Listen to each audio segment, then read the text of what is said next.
comes to Dirk Banks, so far I've seen one text that says, don't have them associate my name with any kind of flights that they're taking. Certainly that's not a good text, but is that the only text? Because that doesn't, that in itself doesn't stand on its own. Certainly it's circumstantial. But like I said, we have to wait and see what other evidence they have. If they have a snitch, if they have videotapes or audio tapes of him saying something, I think that's a lot different than, hey, just make sure you don't associate my name with these guys. So I'm hesitant to say that they have, a slam dunk case on Dirk Banks. Did you know Lil Durk did a jailhouse interview with Kanye West? While he was speaking with Ye, his close friends revealed his release date. Crazy, right? How are you feeling about it? Hey man, how you feeling? I'm feeling good. Just taking a day at a time, just chilling and staying focused for real. Yeah. I love the time we from the federal prison. I love the time we spent in Saudi, man. That was great. Yeah, look, that's all I'm talking about here. People here they get their time and they ain't never experienced the world. So I be telling those stories, they be on 20. Wow. Yeah, man. I just got off the phone with Puff. I talked to him for the first time 5 minutes ago. 5 minutes ago, he called me. Yeah. DJ Academics even tweeted, "We're praying for Durk." He also shared that Durk sent word, claiming his next album will be Album of the Year. This sparked an industry insider to say Durk's album is coming shortly. But behind the scenes, something much bigger is unfolding. While everyone is saying, "Free Durk," understanding his release requires knowing the latest court updates. During a recent hearing, Durk's legal team presented key evidence regarding his lyrics. His producer testified that the song, Wonderful, Wayne and Jackie Boy, featuring Babyface Ray, which prosecutors claimed referenced a tragic event, was actually recorded 7 months before the incident. To back this up, the defense submitted court documents, including the original project file, proving the track was created long before the events in question. This was a crucial moment, as prosecutors had pointed to Durk's lyrics. "Look on the news and see your son. You scream and know." A line eerily similar to Kwando's reaction at the scene. This man, a passenger in that car, frantic at the sight. More lyrics from the song have Durk rapping. "Told me they got an ate, they got the location, go," which prosecutors argue is connected to the case.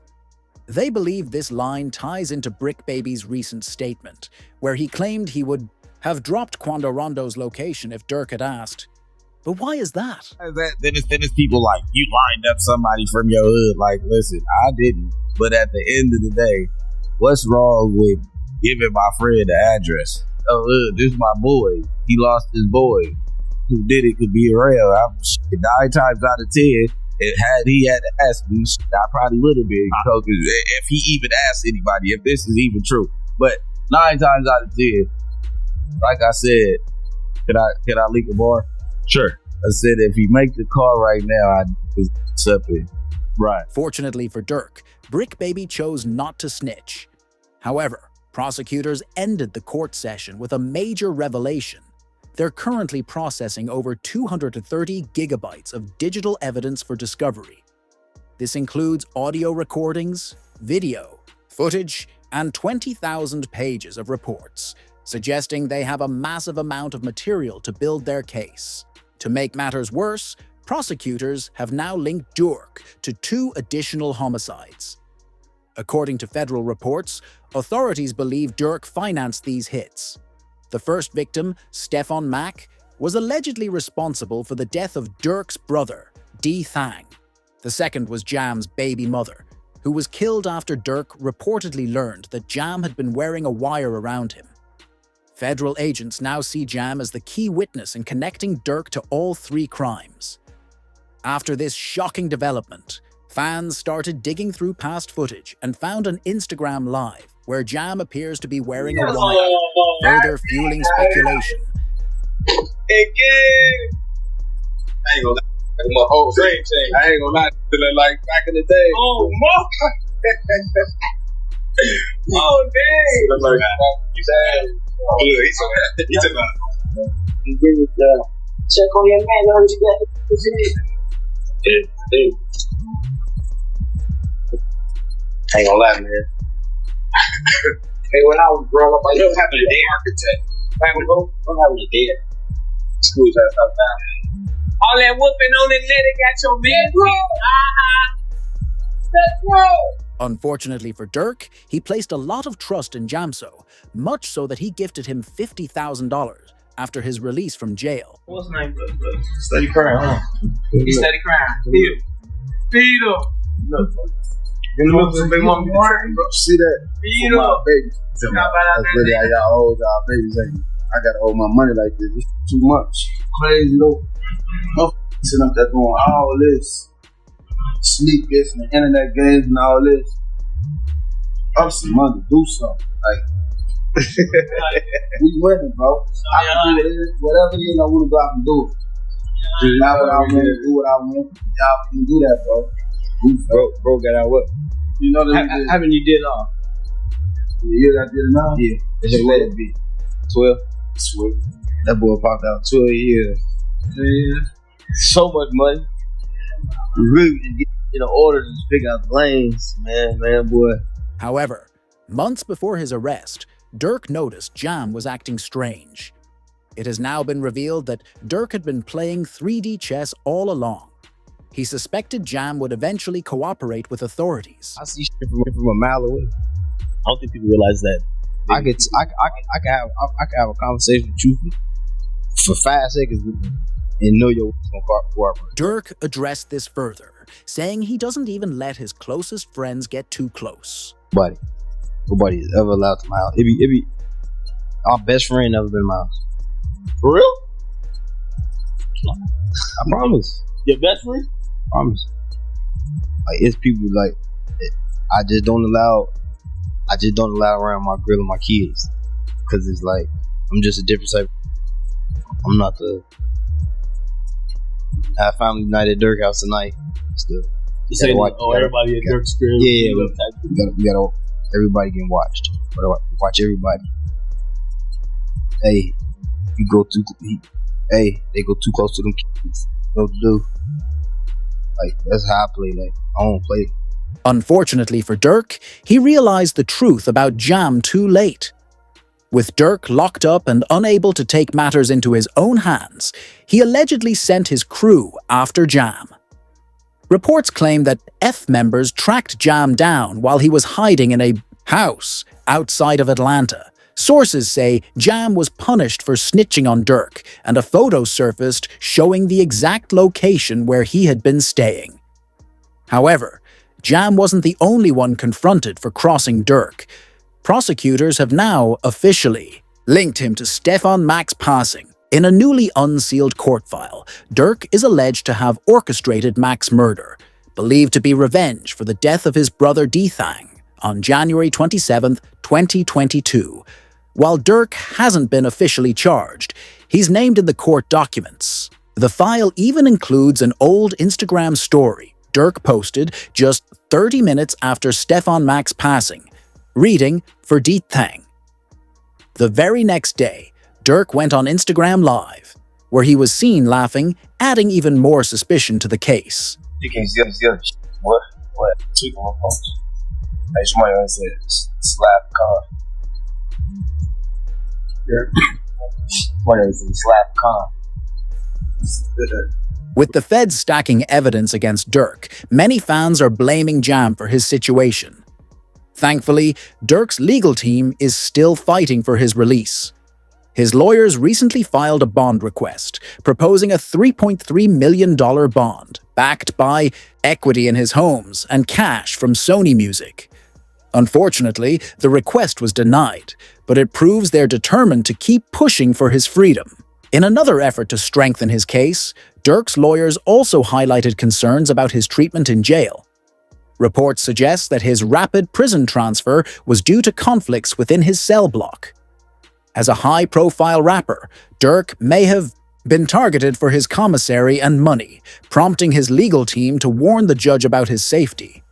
Adding another layer to the situation, Durk's lawyer believes Quando Rondo is sending hits against him in retaliation. Both Quando and Lil Tim gave interviews after Durk's arrest, where they delivered the exact same message and released their statements on the same day. Some fans see it as a coincidence, but others believe it was a strategic way for Quando and his crew to get revenge on Durk while he's locked up. No, like, it's just shit. I was just protecting my little brother. When you did finally find out that it was King Von, how'd you feel? I was like, damn, if Brian did that stupid shit last night, he still would have been alive. That's how I was. But I was like, yeah, I ain't no the type person I am. Like, I'm a humble person. I ain't no disrespect to like his mama saying community like that, because I could easily get on that type of stuff and be clout chasing type. But like, I ain't on that type. I'm a humble person, but it's like they ain't never popped that shit off. That shit would have never happened like that. This led to Quando Rondo making a similar statement, but he focused more on how Durk had a responsibility to his family, yet he threw it all away over street beef. Whoever on my side, they got kids and a mama that 100% love them. And at the end of the day, bro, all this bull that we talking about is stupid. That could have been handled a totally different way. It could have been handled to the point where a song and $3-4 million could have came out or whatever. Like they could have got handled in a legit way, in a music way. Ultimately, Durk's cell block transfer has only made his time behind bars even worse, as he's now facing harsher living conditions. His situation is being compared to YNW Melly's treatment in jail, which even Charleston White recently spoke about. The YNW Melly, I'm so happy he in jail getting mistreated. Yeah, I'm so happy he in jail getting mistreated, homie. Homie, when you take a life, homie, you ain't got a right to complain about a motherfucking thing about being mistreated. When you done chose to play, think somebody. However, when Brick Baby exposed Durk in an interview, things took a terrible turn. Many believe this statement may have triggered the feds to start investigating Lil Durk. During the interview, Brick Baby said, "You can't say Durk never slid for King Von anymore because they got Lil Pab." Thank you. They put you. What? Like, you died. You can't say that no more. Oh, because of FBG Cash? Oh, who? Federal charges in California. Nah, because Lil Pab. So this is about the... Oh! What's that? But I'm just saying, they just say you can't say that no more. The first thing the feds noticed was that the suspects in Lil Pab's case had direct ties to King Von and F. Video evidence even shows D and Boogie shopping with King Von years ago, further linking them to the situation. Go over there. Boss, you good? My boy. They got real in here, man, because he just stepped in. The money man stepped in. We just checked it. Outlet's head over there. What's up, boss? You good, my boy? It's real in here, man. Especially since he just stepped in. The money man is in the building. 2020 Von. 2021 his brother dies. 2022 the niggas who his brother, they get clapped. And to Von, at least a cousin of theirs get clapped. 2023 he drops an album. I'm almost healed. You ever think about that, Chad? It's like poetic. 2020 Von. 2021 his brother. 2022, get back for both those situations. 2023, I'm almost there. However, DJ Academics even broke down the meaning behind Durk's album title, Almost Healed. He explained that the album lays out a roadmap of the crimes connected to Durk,